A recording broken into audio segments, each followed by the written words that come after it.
Bonjour tout le monde et bienvenue dans Manga Show, l'émission qui parle des nouveautés manga. Et aujourd'hui, on parle de deux titres qui sont sortis il y a quelques temps et dont je voulais parler. Je parle bien sûr de Escale à Yokohama et de Gannibal. On va commencer avec Escale à Yokohama. C'est un manga écrit et dessiné par Hitoshi Ashinano. Le manga est sorti en 1994 au Japon. Il compte 14 tomes, la série est terminée et en France, c'est Meian qui l'édite. Résumé.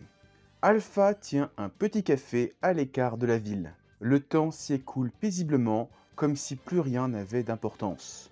Entre deux approvisionnements à la ville de Yokohama, elle observe le monde, regarde le soleil se lever, puis se coucher, et profite du temps qu'elle passe avec ses rares clients.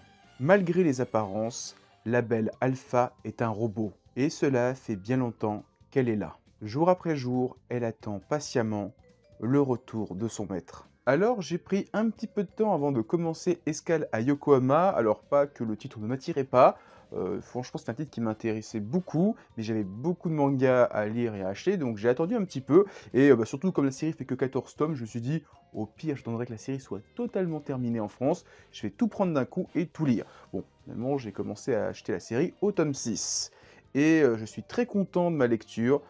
Escale à Yokohama c'est vraiment un manga que j'ai envie de qualifier de manga ASMR. Dans le sens où c'est un manga qui se lit relativement rapidement, mais tu passes un bon moment. C'est un manga feel good, un manga un petit peu comme Aria, The Masterpiece, ou d'autres mangas dont j'ai pas le nom qui me vient en tête. C'est un manga, tu le lis, tu passes un agréable moment, et après tu peux être couché paisible, tranquille. T'as passé une mauvaise journée, tu lis Escale à Yokohama et c'est bien.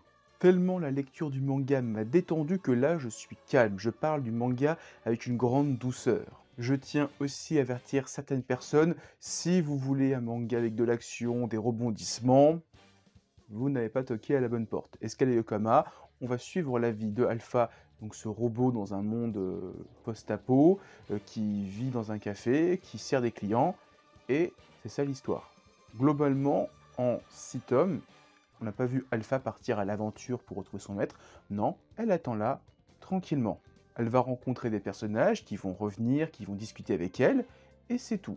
Du feel good, ne vous attendez pas à des rebondissements, à essayer de comprendre pourquoi le Japon est tel qu'il est aujourd'hui.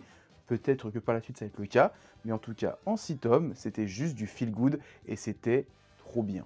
J'ai adoré ma lecture, j'ai enchaîné les 6 tomes, c'est vraiment clairement pour moi le remplaçant de Aria The Masterpiece, qui était aussi un manga qui me détendait, qui était vraiment une lecture relaxante. Niveau dessin, ça se voit que c'est un manga des années 90, surtout au niveau des tenues des personnages qui sent bon les années 90, un petit peu comme le manga Eden.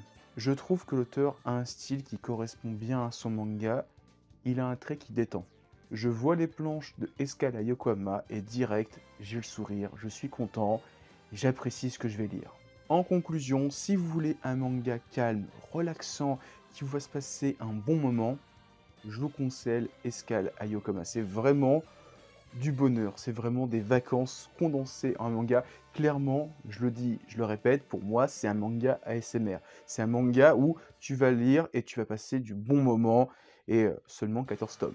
Voilà, franchement, c'est une série à ne pas manquer. Voilà, maintenant qu'on s'est détendu avec Escale à Yokohama, je vous propose de parler de Gannibal, le manga qui parle de cannibale.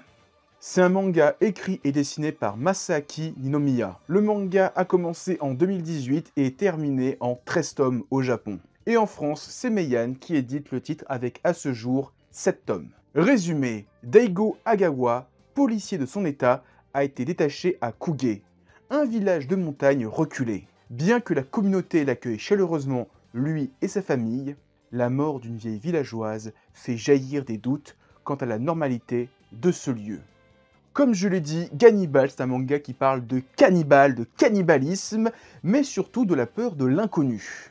Je m'explique, au tout début du récit, on va suivre un policier qui arrive dans un village de campagne. Et il y a un petit peu ce côté, oh regardez, c'est l'étranger, le nouveau dans le village, pourquoi il vient poser sa loi, parce que en plus de ça, le personnage principal, Daigo, est un policier, et un petit peu le seul du coin. Ce qui fait que c'est le nouveau venu qui va faire figure d'autorité dans un village qui a des traditions qui remontent à des centaines d'années. Et donc le manga traite un petit peu de ça, un petit peu de comment s'intégrer dans une communauté qui a des traditions et à toi de t'intégrer, et en même temps tu te dis, mais c'est bizarre ce qu'ils font, pourquoi ils font ça? Le manga aurait pu uniquement parler de ça, d'un policier qui arrive dans un village et qui va devoir un petit peu s'habituer aux traditions du village. On peut aussi mettre un petit délire de xénophobie avec la peur de l'étranger. Car ouais, c'est un mec qui arrive dans un village, on sait pas qui il est, qu'est-ce qu'il a fait avant, pourquoi il vient ici, pourquoi il s'impose un petit peu. Mais l'auteur a été malin et a rajouté cette histoire de cannibalisme, qui vient rajouter une forme d'horreur à cette histoire qui était déjà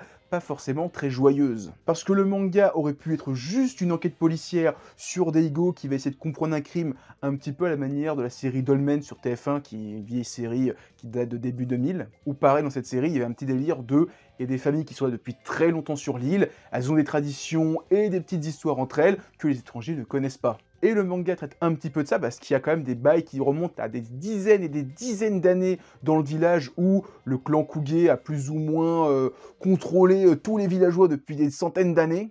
Ils sont quasiment tous matrixés, c'est un gros délire de secte. Et il y a tout ce délire avec le clan qui dirige le village, qui sont plus ou moins des cannibales.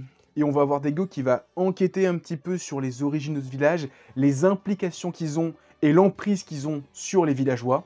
Clairement, c'est un manga à lire absolument, surtout que la série compte déjà 7 tomes sur 13 en France, ce qui fait que on est bientôt à la fin. Et qu'en plus de ça, normalement cette année sur Disney+, il va y avoir une adaptation en série live coréenne, si je dis pas de bêtises. Donc n'attendez pas la hype avec la série télé, commencez tout de suite, surtout que en ce moment, dans les tomes 6-7, ça part vraiment en couille. C'est vraiment, là on est dans des gros bails sérieux, donc n'attendez pas, lisez les 7 tomes de Gannibal. Niveau dessin, on a un auteur avec un trait plutôt épais, et de par le sujet, vous allez voir que esthétiquement, le manga est pas à mettre entre toutes les mains, parce que graphiquement, c'est très violent, et t'as des personnages, ils ont des gueules, tu les vois, tu te chies dessus. En conclusion, Gannibal, c'est trop bien, je peux que vous conseiller de commencer le manga, il est super bien, il y a seulement 7 tomes sur 13 déjà sortis en France.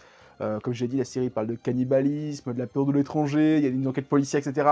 C'est trop bien. Alors, c'est pas à mettre entre toutes les mains parce que de pareils sujets, c'est bien violent, mais clairement, si vous voulez un petit truc bien vénère qui va vous secouer, Gannibal. Et clairement, vous allez commencer le tome 1, vous allez lire les 7 tomes d'un coup. Donc, si vous achetez le tome 1, je vous conseille d'acheter les 6 tomes derrière parce que vous allez être sûrement en manque.